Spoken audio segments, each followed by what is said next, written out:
সুন্নিয়তের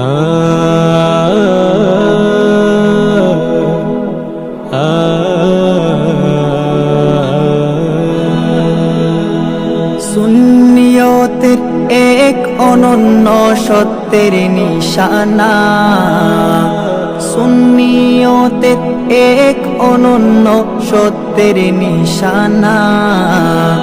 আকবর আলী রেজবি মাওলা নেত্রকোনা, রেজবি আদর বার শরীফ নেত্রকোনা। যিনি লক্ষ মানুষের দিশারি, সুন্নিয়তের ছিলেন তিনি কান্ডারি। যিনি লক্ষ মানুষের দিশারি, সুন্নিয়তের ছিলেন